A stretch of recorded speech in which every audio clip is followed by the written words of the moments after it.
For them, that's the bottom line. But overall, the companies in general now do realize that public relations, customer satisfaction, and just general goodwill are also a currency. Some companies realize it more than others. I mean, you've got CD Projekt Red, who place a premium on goodwill, and then you've got some companies, the sort of things that Jim Sterling will cover, who pretty much don't even seem to realize their customers are human. Bethesda Gaming Studios are not that company. They understand goodwill. I honestly believe that from listening to some of the interviews. They may make some mistakes. They may try the occasional thing that makes us go, really? But overall, they seem to be genuinely in touch with their... Well, I say in touch with. They are generally aware when they have made a major mistake. We only have to look at horse armor to realize they do know when they step in it, and they do try to fix it. As much as I like Gohper, I almost feel like he's just too damn positive. He's one of those people where, like, you could be caught in a flood with him. There's no food, there's no electricity, and the house is, like, you're trapped inside the house. It's about to fall on top of you guys and crush you. And then you'll be drowned like rats. And he's like, someone will come and get us soon. And it's like, no, they won't. We're fucked. That's how I feel. I mean, Gohper's a nice guy, but I do not agree with him here. He's just too positive in the situation. Sitting here and saying that Bethesda knows when they step in it, like they did with horse armor, and they're aware, and they try to make up for it. Like, what? Come on, dude. How do they make up for it? By making a joke of the horse armor, and we sit there and go, ha ha ha ha, they get it, it was a bad move. And then boom, they hit us with paid mods in Skyrim, and the mods were ridiculously overpriced. And before, everybody was like, oh, it's because they didn't curate it enough, the defenders. And it's like, no. The whole thing stinks of money grab. It stinks of cash grab. And everyone was like, oh, maybe it was more Steam than Bethesda. Well, here we are at round 2. Bethesda's at the helm, and it looks like the same bullshit snack that Steam pushed, which then makes me surmise that it was Bethesda spearheading the ridiculousness of paid mods and the ridiculous prices they wanted. I understand that cosmetic items in other games such as Black Desert command a hefty price, but those are baked into the fucking system. I'm not saying it's good or it's worth buying at all.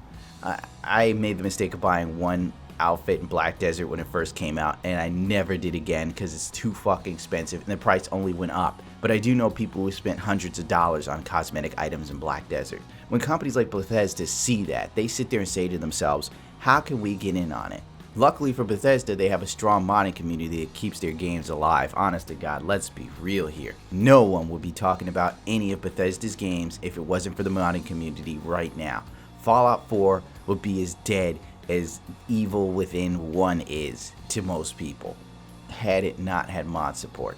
The point being, Bethesda is well aware of what they're doing. Bethesda is not making mistakes along the way. They're not children. These are full-grown men with companies. These are men with shareholders. These are men always looking to increase their revenue every year.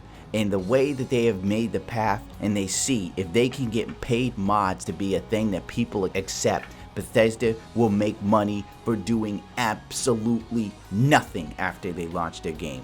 Which they do now. They do nothing. The mod community fixes most crap. Now Bethesda's sitting there going, well, how can we get paid for people fixing our games? All right, we know what they're doing. This is premeditated. You know why they seem like they have goodwill? Because they know how to manipulate people. All right, they do.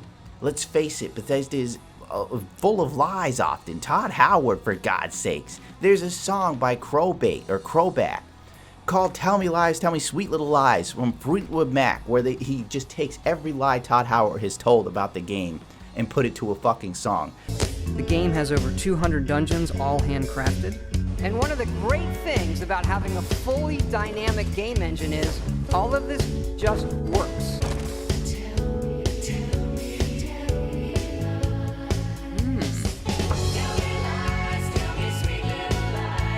These NPCs are not scripted. And we're sitting here and going, sometimes they make mistakes or they flat out lie to you. Bethesda looks us in the face, looks most people in the face, and puts on this sort of positive, and oh, we know what the people want. We heard you here at Bethesda, and we're going to do this and this. And then you turn around and they give you a half-baked game that modders have to fix. And now they're doing the same crap they did last time with the modding. They know what they're doing. They're going to keep pretending to be friendly and happy because they know that's how to keep you people in line. They know as long as they seem like they give some semblance of a fuck, you people will make excuses for them. It's just like being in a bad relationship with a girl you're really in love with, and she keeps fucking you over. And you sit there and she goes, well, I'm sorry, I see what I did wrong here, I never should have did that, blah, blah, blah, blah, blah, I'll make it up to you, blah, blah, blah, blah, blah. And then the fucking guy just sits there and goes, well, you know, she's learning, she's changing, sometimes she makes mistakes. How many times does she have to make a fucking mistake before you realize you're being fucking used and manipulated? Now, when I put in that context, doesn't it make sense? It's the same thing with this modding crap. For God's sakes, they're pushing $5 power armor. I mean, yeah, the Hellfire armor looks legit, the Gauss rifle is legit, but it's not $4 legit. This is ridiculous. How are these not mods? Pete Hines on Twitter fucking said that these are not mods. They're like mini DLC. You can go on the Nexus right now and find every mod up here for fucking free. How are these not mods, you son of a bitch? They aren't making mistakes, Gohper. They're flat out lying to you. They're manipulating you. They're manipulating me, us, everyone. Oh, the horse armor debacle. It seems like they learned nothing since then, because it keeps seeming like we have different horse armor debacles. It just involves mods now. That's it. This is Horse Armor 2017. Just like with Skyrim mods being ridiculously priced was Horse Armor fucking 2014, 15, 16, I can't even remember. It was like, what, a year or two ago? It's the same song and dance over and over. And they just think you're stupid. They are under the idea that with enough time, people forget. And it's true, people forget. They do. They let shit fly. Give it enough time on the internet, you walk away, come back again, then it'll go by. Just like net neutrality. Give it a couple years. Everyone fought like hell for net neutrality. And the government backed off. Okay, we get it. Then they go at it again, the FCC and all these other assholes. They lose again, they back off. Now the shit's finally going through and they're rolling back net neutrality. Give it enough time. That's the game plan here. Right now, they're fighting it. Maybe this idea will die off. Maybe the Creation Club will crash and burn. Maybe. I have a strong feeling the Creation Club will still exist. It just won't be very prominent. Give it time. If it dies off, maybe in 2 more years they'll bring it back. And they'll sit there, look in the face and go, oh, we see what we did wrong and we'll fix it. I mean, how can you fucking tell me that they make mistakes and they realize it and they care about us and they respect us and they understand that the community is what keeps their games alive? Did you not see BE3? How disingenuous that was? How you could look in the face of Pete Hines and he didn't give a flying fuck as he presented this bullshit. He casually shot it off like any other sort of business meeting you'd expect with like a PowerPoint.